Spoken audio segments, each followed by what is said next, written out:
It's a good time, Charlie, with you on your Eagle Morning Show, the Friday edition, as we take a break from the tunes right now to talk about a show we got coming up. I've been talking about this all week. I'm excited to be doing some comedy at the Eagles Ballroom upstairs. Yes, where the creaky floors are at. I love it. Yeah, so come hang out with us.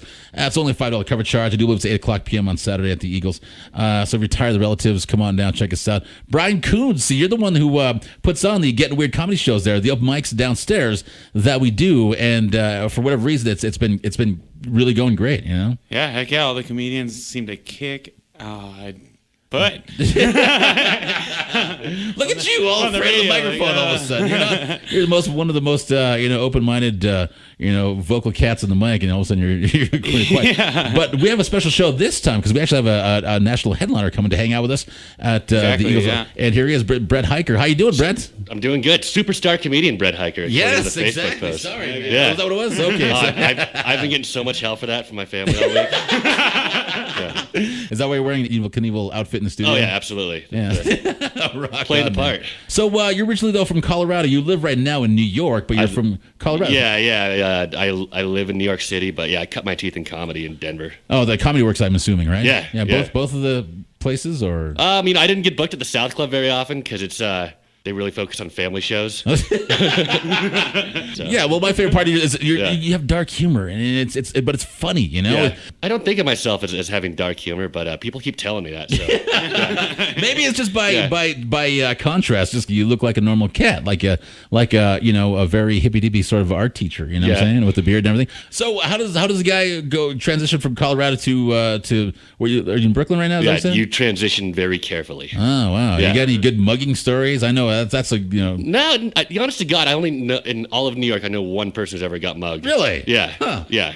Holding up the cliche. So, Brett, your first TV appearance was hanging out with Gomi from Breaking Bad. Yeah. Stephen Michael Quezada. He came here and we did a few shows with him. He's a funny guy, man. Yeah, I love that guy. He's so nice, too, isn't he? Yeah. He's got such a great spirit about him because he does, like, school board stuff down there in Albuquerque. Yeah. And he cares, you know? And he's got a late-night show down there, too. Oh, wow. Good times, man. Yeah, because I loved him on Breaking Bad. He was Hank's partner there. And I actually met him on the set of Breaking Bad. Oh, what were you doing there? Yeah. Were you stagehanding working? Or? Yeah, I was working as a stagehand at the time. And we I knew he was a comic. We started talking comedy. And then, I don't know, like 6 months later, I wound up on a show. Oh, wow, nice. Good times, man. Yeah, I know you, I was reading your bio.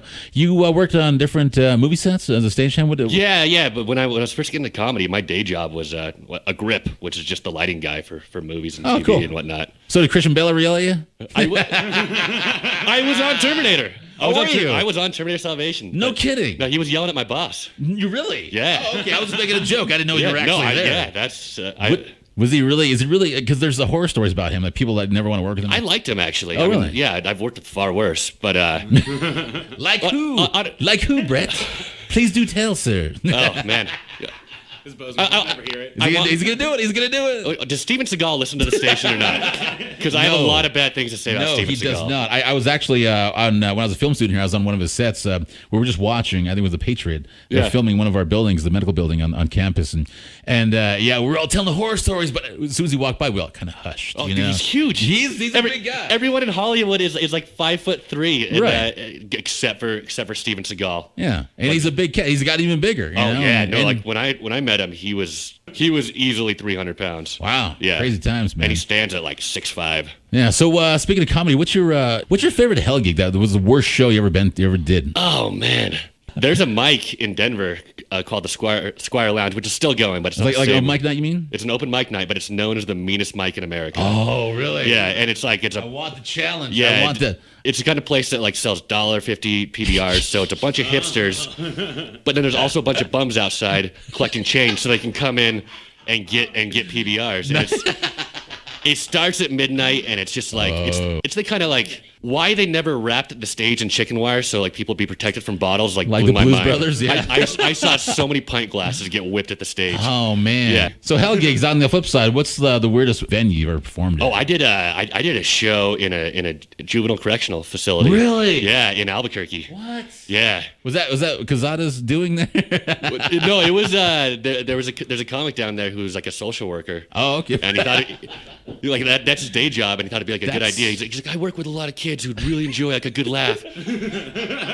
And so he booked me for the show, and I just remember like I was trying to find the place, and so I Googled it, like I Googled the name of the prison, and like the first thing that came up was a news story of a week ago where there was a riot and a bunch of people a bunch of guards got shanked. Oh, yikes. Yeah, and I was Good like, times. this is great material right here. Oh, I know exactly to put the hecklers in their places. Like, yeah, if someone shouts at me when I'm on stage and I know they all might have a prison shank, I'm just like, shut up, dude. She's like, okay, I'll stop. Yeah, okay. Well, so I got some pizza for you guys. Right. Yeah, Family Week is next week, by the way. Anyway, but I did a gig on a bus to Billings, from here to Billings. Oh, you did it on the bus? On the bus. I was standing there with my feet hooked into the poles where the seats are bolted down to, Yeah. Because I was practically trying to stand up. Was this a booked gig, or were you just like the loud guy on the Greyhound shouting out jokes? No, it was they're taking the MSU alumni here to go see a Tim McGraw concert, and they said we'll give you free tickets and drinks if you want to come entertain the. I'm like, yes, I love a challenge. Yeah. So I'm there with the microphone holding on to the bar above me while I'm cracking jokes, and we're making fun of the truck drivers next to us, and it was a great time actually. I had a fun time. Doing crowd work with the traffic around you.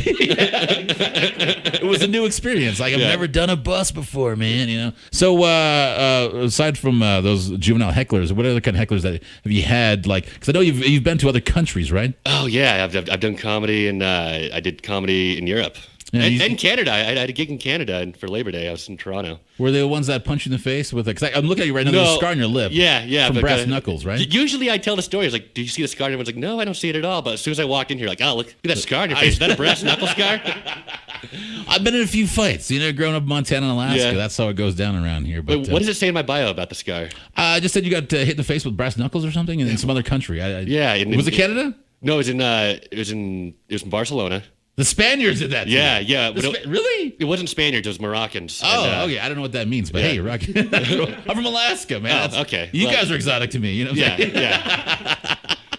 No, people always ask me too, like, why did you get hit by brass knuckles? I was like, because I was talking trash to a guy wearing brass knuckles. It's really a short story.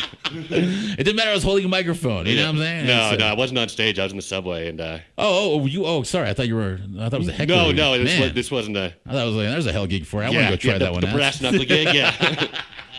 All right, Brett Hiker. Yeah, we'll be hanging out with you tomorrow night at the Eagles Ballroom upstairs, 8:00 p.m. Right, Coons? Exactly, yeah. Yeah, and it's only a $5 cover charge, man. Yeah, it's only $5 now, and instead of the 10 that happened at the Grand Tree. Oh, okay. Yeah, Gotcha. Cool. Even cheaper. But no free drink. Use the extra $5 to buy yourself a drink, you cheap bastard. So, Hiker, you got any merchandise? I love when comics bring merchandise. No, I never sell merch. Oh, really? Yeah, I like the Weedle. You know what I'm saying? Weedle.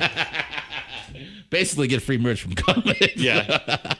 You're like, yeah, I'll sign your T-shirt you're wearing right now and turn that into a Brett Hiker T-shirt. There you go. It works. All right. There'll still be a merch table at the show. It'll just be empty. I'll be sitting behind it real awkwardly. You selling yourself? Yeah. All right. There you go, man. You've been spending too much time in Brooklyn there. Hey, well, thanks for coming and joining the Eagle Morning Show. Appreciate that. Yeah, man. Thanks for having me. Coons, are you on the bill? I didn't see your name on there. Yeah, I'm seeing it. Oh, so, are you? You're hosting. Nice. Cool. Because I see Bryce Daker's there, Philip Tilley, and who else? Thomas Blake. Thomas Blake, you. Yeah. And I'll be there. I'll be telling jokes. I'll be cracking jokes. So come see me doing actual cuss words. I can't do cuss words right now. Oh, I can bleep them loud like a, like a bleep, but hey, whatever. Can't wait to see you do it again. Yeah, 8:00 p.m. tomorrow night at the Eagles Ballroom upstairs. We'll check you then.